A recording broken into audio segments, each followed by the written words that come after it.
अब हम आपको ये बताएंगे कि भारत में धनतेरस के त्योहार को लेकर इतनी गलतफहमी क्यों है और इसे धन का त्योहार क्यों समझ लिया गया है।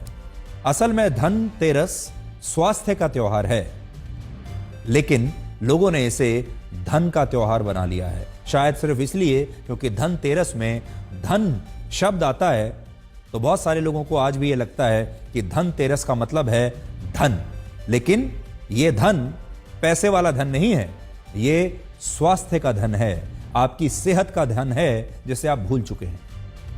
आप सोचिए, भारत के लोगों ने आज धनतेरस के त्योहार पर 60,000 करोड़ रुपए का सोना, चांदी, आभूषण, बर्तन, नई गाड़ी, स्कूटी और बाइक्स खरीदी हैं। 60,000 करोड़ की। इनमें भी लोगों ने 25,000 किलोग्राम का सोना, सोने के गहने और सोने के सिक्के खरीदे हैं, जिन पर 20,000 करोड़ रुपए खर्च हुए। जबकि सिर्फ आज ही के दिन लोगों ने 2,500 करोड़ रुपए खर्च करके 2.5 लाख किलोग्राम चांदी के आभूषण और चांदी के सिक्के उन्होंने खरीद लिए हैं। 25,000 किलोग्राम सोना खरीद लिया, जिसकी कीमत है 20,000 करोड़। अनुमान है कि आज के दिन भारत के लोगों ने लगभग 100 करोड़ रुपए के बर्तन भी खरीदे हैं। और इसका कारण भी यह है कि हमारे देश में धनतेरस के मौके पर बर्तन खरीदे जाते हैं, सोने चांदी के सिक्के खरीदे जाते हैं और आभूषण खरीदने को भी शुभ माना जाता है। और ज्यादातर लोग यही सोचते हैं कि धनतेरस का त्योहार धन और संपदा का त्योहार है, जबकि सच यह है कि धनतेरस का धन से कोई लेना देना है ही नहीं, और ये वेल्थ का नहीं बल्कि हेल्थ का त्योहार है। धनतेरस का त्योहार भगवान धनवंतरी से जुड़ा है, जिन्हें पुराणों में आरोग्य देवता या आयुर्वेद का देवता बताया गया है। ऐसी मान्यता है कि जब अमृत प्राप्ति के लिए देवताओं और असुरों ने समुद्र मंथन किया, तब समुद्र से 14 रत्न प्रकट हुए, जिनमें से एक रत्न भगवान धनवंतरी थे। और इसी वजह से आज के दिन धनतेरस का त्योहार मनाया जाता है भगवान धनवंतरी के नाम पर।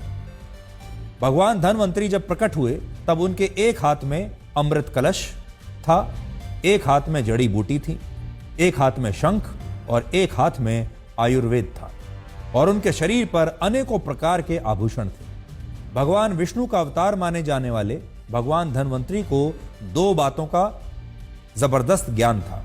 पहला, स्वस्थ रहकर दीर्घ आयु प्राप्ति का ज्ञान, यानी आप हमेशा स्वस्थ रहेंगे और आपकी आयु दीर्घ होगी, बहुत लंबे समय तक जिएंगे। यह कैसे हो सकता है, इसका ज्ञान उनके पास था।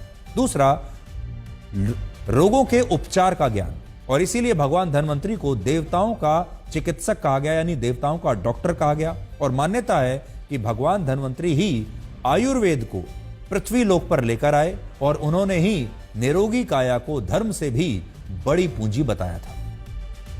लेकिन इंसानों ने आरोग्य के देवता भगवान धनवंतरी को बर्तनों, सोने चांदी के सिक्कों और आभूषणों की खरीदारी तक सीमित कर दिया। उन्हें बस यही समझ में आया। असल में धनतेरस का त्योहार धन के बारे में कभी था ही नहीं। यह त्योहार स्वास्थ्य के बारे में था, और यह त्योहार भगवान धनवंतरी के बारे में है, जिन्होंने आयुर्वेद के बारे में उपदेश दिए और स्वस्थ रहकर लंबी आयु होने का ज्ञान पृथ्वी लोक पर फैलाया। लेकिन हमने स्वास्थ्य की बजाय धनतेरस को धन का त्योहार मान लिया, और ऐसा सिर्फ इस त्योहार के नाम की वजह से ही हुआ है। बहुत सारे लोगों को लगता है कि भगवान धनवंतरी के नाम में धन शब्द आता है, इसलिए इस त्योहार का अर्थ धन से है, जबकि ऐसा बिल्कुल नहीं है। धनवंतरी का अर्थ होता है कष्टों का विनाश करने वाला, और यहां कष्टों का अर्थ शरीर के रोगों से है, जिनके उपचार का ज्ञान भगवान धनवंतरी से हमें प्राप्त हुआ, देवताओं को प्राप्त हुआ। आज ज्यादातर लोगों को यह बात पता ही नहीं है कि धनतेरस का त्योहार तब शुभ नहीं होता जब आप इस त्योहार पर नए बर्तन लेते हैं, सोना चांदी खरीदते हैं या नई गाड़ी खरीदते हैं। यह त्योहार आपके लिए तब शुभ होता है जब लोग स्वस्थ शरीर और स्वस्थ मन से भगवान धनवंतरी की आराधना करते हैं और उनकी पूजा करते हैं। आज भगवान धनवंतरी के इस देश में 10 करोड़ लोगों को टाइप 2 डायबिटीज है। भगवान धनवंतरी के इस देश में 22 करोड़ लोगों को हाइपरटेंशन या हाई ब्लड प्रेशर है।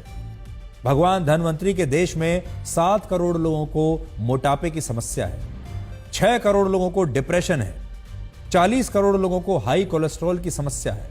हर साल हृदय रोगों के कारण हमारे देश में 35 लाख लोगों की मौत हो जाती है। और इसका कारण यही है कि भारत के लोग सोने चांदी के सिक्के और बर्तन खरीदने के बारे में तो दिन रात सोचते हैं, लेकिन वो कभी भी अपने स्वास्थ्य को गंभीरता से नहीं लेते। उदाहरण के लिए अनुमान है कि आज ही सिर्फ धनतेरस के मौके पर 30 लाख से ज्यादा लोगों ने ऑनलाइन फूड ऑर्डर करके खाना मंगवाया है। आज ही के दिन, एक दिन में 35 लाख लोगों ने ऑनलाइन खाना मंगवाया है बाहर से। और अब असल में लोगों ने त्योहारों पर अपने घर में खाना और पकवान बनाने बंद ही कर दिए हैं। पहले घरों में जो रसोई होती थी, वहां आपकी दादी, नानी या मां घर का मेन्यू तय करती थी कि आज क्या बनेगा। आपकी मां या दादी ये तय करती थी कि आज दिवाली के मौके पर क्या बनेगा, दशहरे के मौके पर क्या बनेगा, धनतेरस के मौके पर क्या बनेगा, और वो सबका ध्यान रखती थी। और ऐसा खाना बनता था जिसमें स्वाद भी हो, जिसमें प्यार मिला हुआ हो और वो आपको स्वस्थ भी रखे। लेकिन अब ये परंपरा बहुत कम घरों में बची होगी और अब लोग त्योहारों के असली महत्व को भूलते जा रहे हैं। वो खाना जो आपकी रसोई में बनना चाहिए, जो पकवान बहुत प्यार से आपकी रसोई में तैयार होने चाहिए, अब लोग उन्हें ऑनलाइन ऑर्डर कर लेते हैं बाहर से। उन्हें पता भी नहीं होता किसने बनाया है और किसने खाया है।